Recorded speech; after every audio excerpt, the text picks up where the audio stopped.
Morning students. आज हम लोग पाठ्यक्रम के अनुसार शब्द रूप पढ़ेंगे।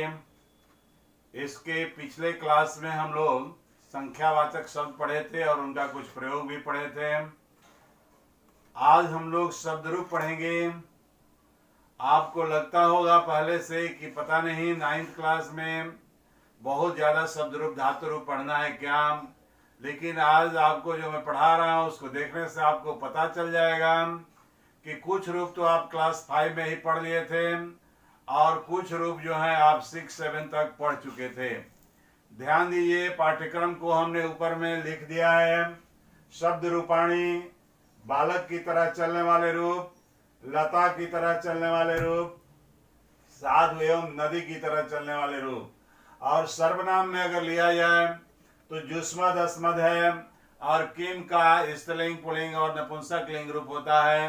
बस आपके 1 साल के पाठ्यक्रम में इतना ही शब्द रूप पढ़ना है और इन्हीं का प्रयोग वाक्यों में आएगा। उसके लिए ऑप्शन दिए जाएंगे, ऑप्शन रहेंगे और उन्हीं ऑप्शन में उसका सही आंसर भी लिखा रहेगा, सही रूप लिखा रहेगा। आप उसको देखेंगे। तो सबसे पहले हम शुरू करते हैं बालक, जो आप क्लास 5 में पढ़ चुके हैं। बालक शब्द रूप।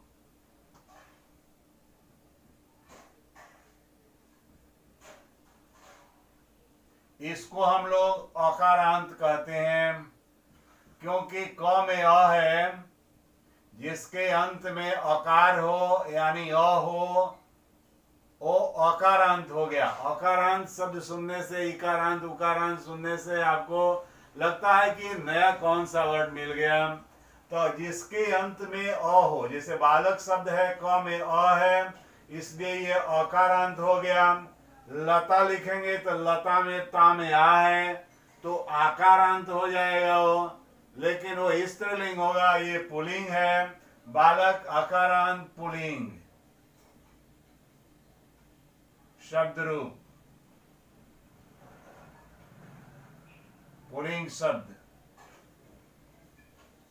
अब आप देखेंगे ऊपर में एक वचन,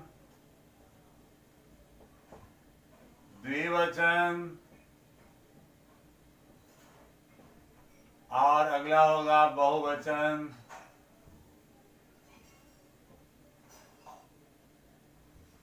विभक्ति में सबसे पहले प्रथमा होती है, इसके बाद द्वितीया,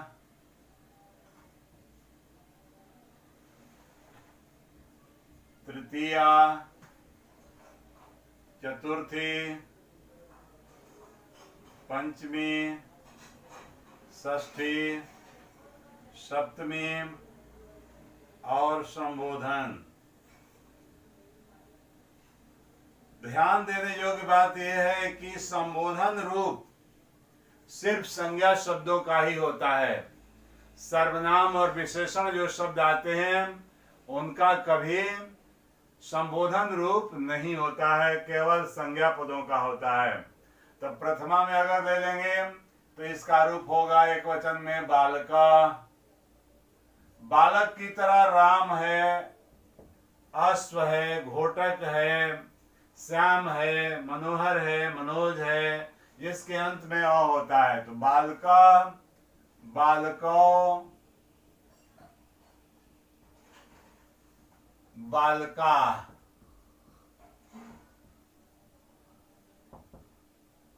द्वितीया में बालकम, कुछ नहीं है, आम लग गया। बहुत सारे जो शब्द रूप होते हैं उनमें आम, आम, इम ये द्विवचन में द्वितीय विभक्ति में लगता है। बालकम, बालको, बालकान। तृतीया में हो गया बालकेना,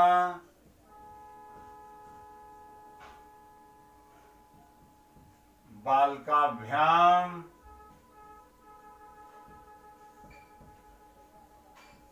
बालकय,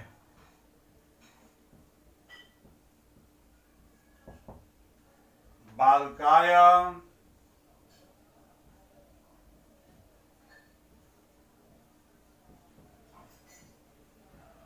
बालकाभ्याम,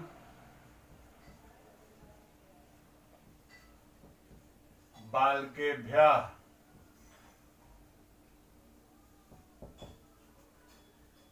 बालकात्,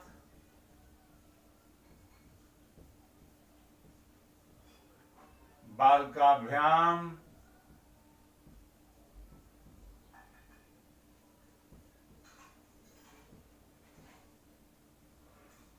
बालकेभ्यः,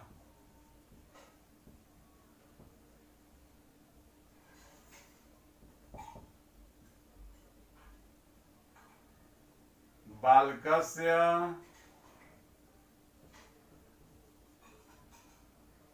बालकयोः,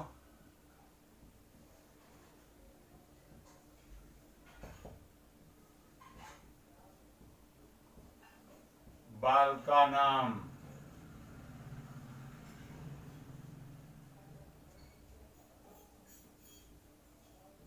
बालके, बालकयोः,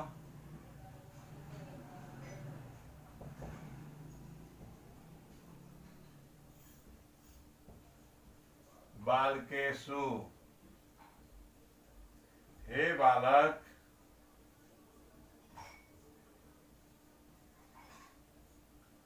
हे बालकों, संबोधन का चिन्ह दे सकते हैं, नहीं भी दे सकते हैं, कोई बात नहीं। हे बालकों,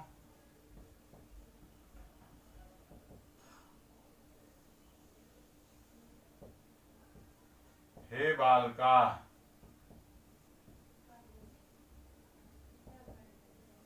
उसी तरह से लता शब्द है,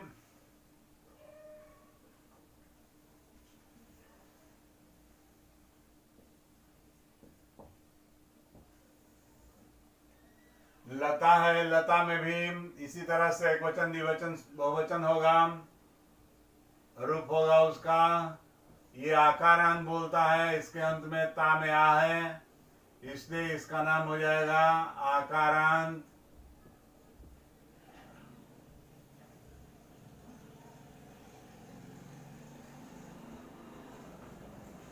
लेकिन ध्यान रहे, आकारांत प्रायः शब्द जो होते हैं वो स्त्रीलिंग होते हैं।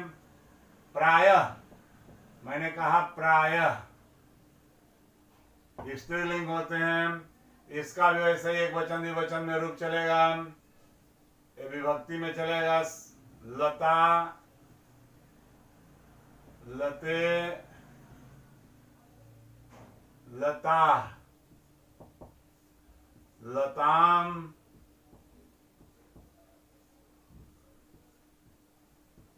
लते, लता, लतया, लताभ्याम, लताभि।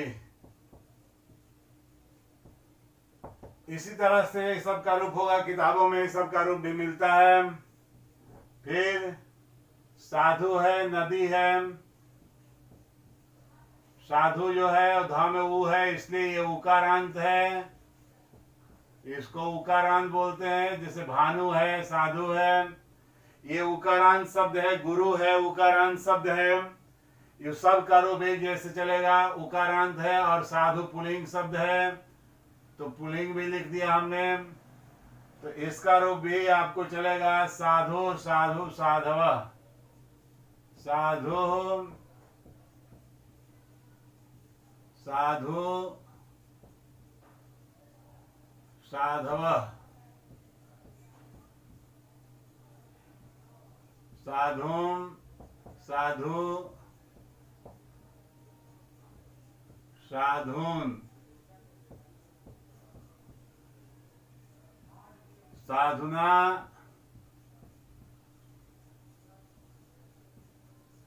साधुभ्याम,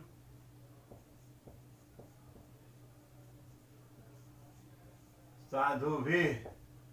इस तरह से आपका अगर नदी देखा जाए, नदी जो है बड़ी इकारांत है, द में बड़ी है, जिसलिए बड़ी इकारांत इसको कहेंगे।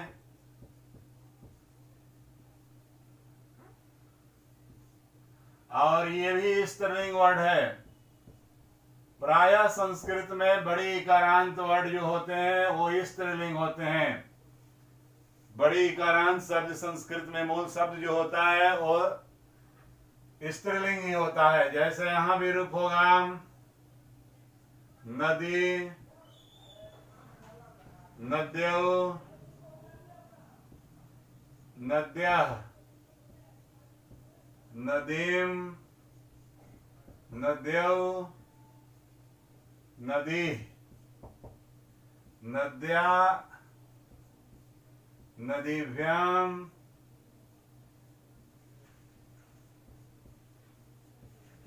नदीभिः। इस तरह से अगर हम लोग इका ये सर्वनाम शब्द ले लें, युष्मद् अस्मद् सर्वनाम युष्मद्, जिसका अंग्रेजी होता है यू। अंग्रेजी में यू सिंगुलर भी है प्लूरल भी है, लेकिन हिंदी में तुम और तुम लोग होता है। संस्कृत में तुम, तुम दोनों और तुम लोग, त्वम, युवाम, यूयम, ऐसा 3 रूप होता है। 3 वचन होते हैं संस्कृत में, इसलिए 3 रूप होते हैं। हिंदी में 2 ही होते हैं, तुम और तुम लोग। अंग्रेजी में भी नंबर 2 है, सिंगुलर और प्लूरल। बट यू एक ऐसा वर्ड है जिसका सिंगुलर भी यू होता है और प्लूरल भी यू होता है, लेकिन हमारे संस्कृत में इनके तीनों रूप अलग अलग होते हैं। तो इसका रूप होगा त्वम, युवाम, यूयम, त्वाम, युवाम, युष्मान, त्वया, युवाभ्याम,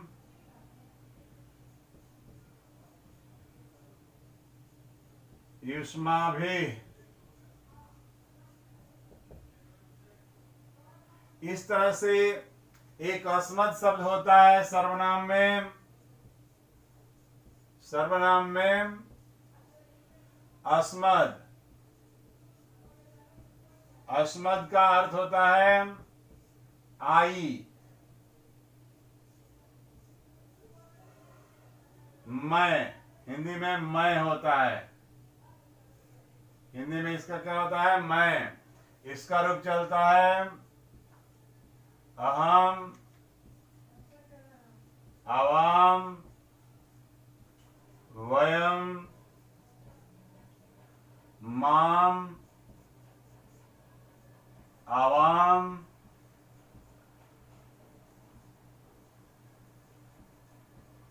अस्मान,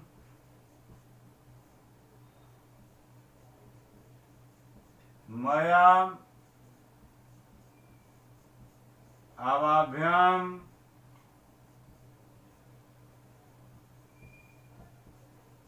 अस्माभिः। इस तरह से इनके रूप होते हैं। इनका रूप भी मैं आपको व्हाट्सएप पर भेज दूंगा, देख लेंगे पूरा रूप। ऐसे किताबों में हर जगह उपलब्ध है।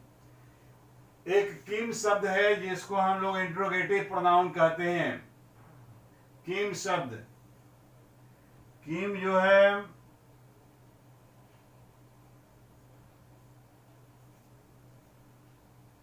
ये क्या है,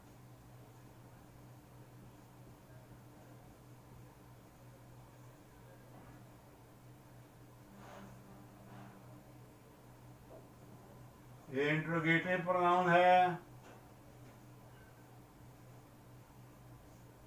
इसका भी पुल्लिंग स्त्रीलिंग में रूप चलता है। तो पुल्लिंग में इसका रूप क्या होगा, क, कौ, के, कम, कौ, कान, केना,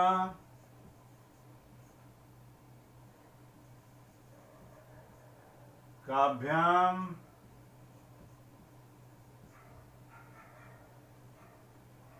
कई।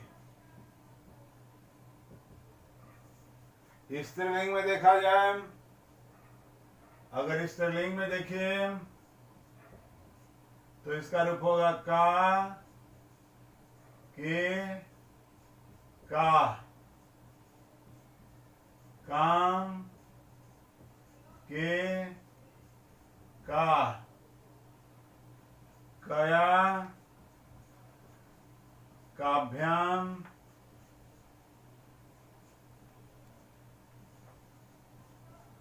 का भी। अगर इसको हम लोग नपुंसक में देखें तो कीम,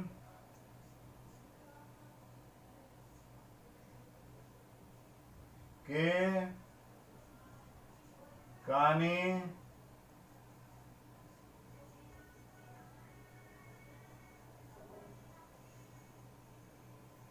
कीम, के, कानी।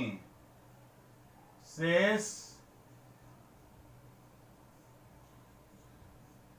शेष रूप पुल्लिंग की तरह।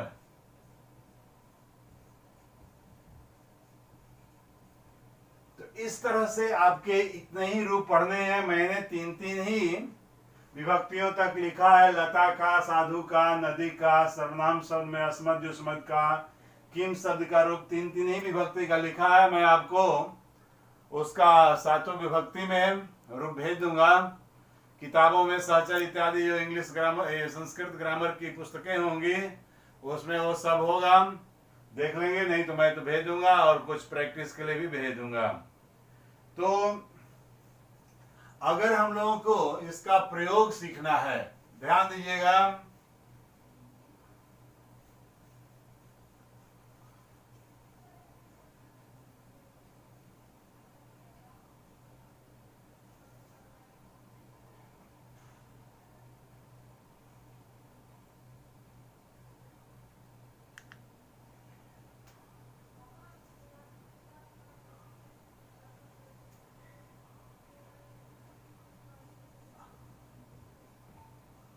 अस्याम कक्षायाम चतस्रः डैश संति। ध्यान देंगे बेटा, इसमें सीखना क्या है। ये चतस्रः शब्द आया है, ध्यान दीजिए। अब आपको मैं अभी संख्यावाचक वर्ड बताया था। चतस्रः स्त्रीलिंग वर्ड है, और स्त्रीलिंग है तो इसका मतलब है कि हमें स्त्रीलिंग लता शब्द का रूप भरना है, और उसका रूप भी आपको दिया रहेगा। जैसे ऑप्शन में मान लीजिए क में दिया हुआ है लता,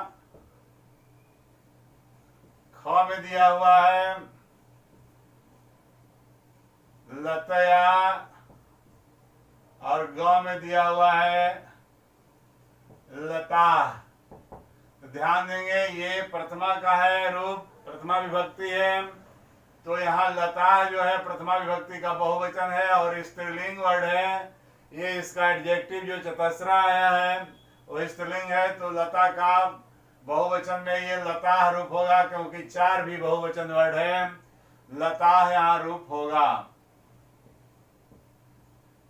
इसका लता की तरह, ध्यान दीजिए, थोड़ा गलती लिखा गया। लता की तरह मान लीजिए कि बालिका है, यहाँ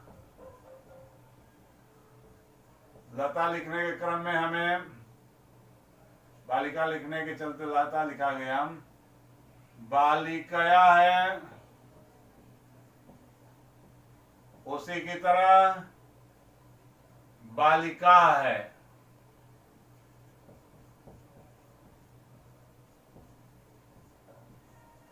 तो लता भी आकारांत वर्ड है, बालिका भी आकारांत वर्ड है। तो यहाँ लता आया है तो बालिका रूप हो जाएगा। यहाँ टाइम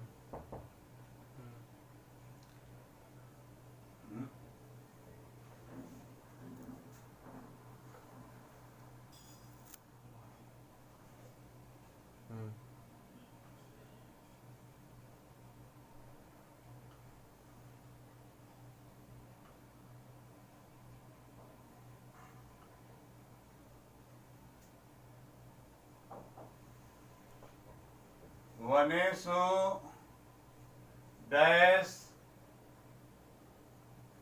किमर्थम तपंती। अब यहां साधु शब्द का रूप लिखा हुआ है। क ऑप्शन है साधु, ख ऑप्शन है साधवा,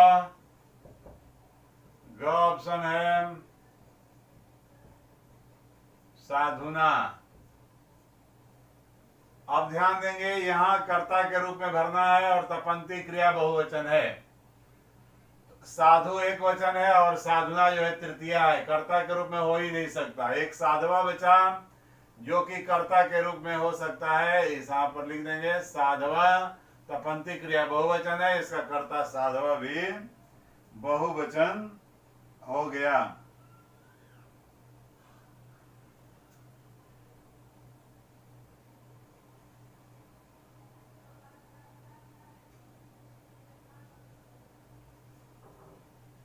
इस तरह से बहुत सारे रूप हैं। विभिन्न विभक्तियों में भी आपको भरने के लिए मिलेगा, लेकिन ऑप्शन दिया रहेगा, आपके पास रूप भी रहेगा और इसमें थोड़ा अधिक भी रूप दिया हुआ है। लेकिन जो रूप आपको पढ़ना है उन्हीं रूपों को सिर्फ देखेंगे आप। जो मैं आपको इसका फोटो भेजूंगा उसमें अन्य भी रूप दिए हुए हैं, लेकिन मैं उसमें टिक लगा दूंगा। जो जो रूप आपको पढ़ना है उतना ही आप देखेंगे, उसी के आधार पर भरने का प्रयास करेंगे। तो इस तरह से आज हम लोग ये विभिन्न प्रकार के जो शब्द रूप हैं, इन शब्द रूपों को हम लोगों ने पढ़ा। बनाते समय अगर कोई प्रॉब्लम आएगा, देखिए कहीं कहीं विभक्तियों का प्रयोग भरने के लिए करना पड़ेगा अन्य जगह पर। जैसे डैश बिना जीवनम निष्फलम वर्तते। डैश बिना जीवनम, आप जानते हैं बिना के योग में कौन सी विभक्ति होती है? द्वितीया, तृतीया या पंचमी। इन तीनों में से कुछ भी हो सकता है। तो आपको मान लीजिए दिया गया ऑप्शन विद्याम, विद्याम, विद्याये, विद्यायाम। तो विद्या प्रथमा विभक्ति है, होगा नहीं। विद्याये तृतीया विभक्ति है, चतुर्थी विभक्ति है, और विद्यायाम सप्तमी विभक्ति है। तो इसमें बिना के योग में विद्याम द्वितीय विभक्ति आया हुआ है, तो हम भर देंगे विद्याम बिना जीवनम निष्फलम वर्तते।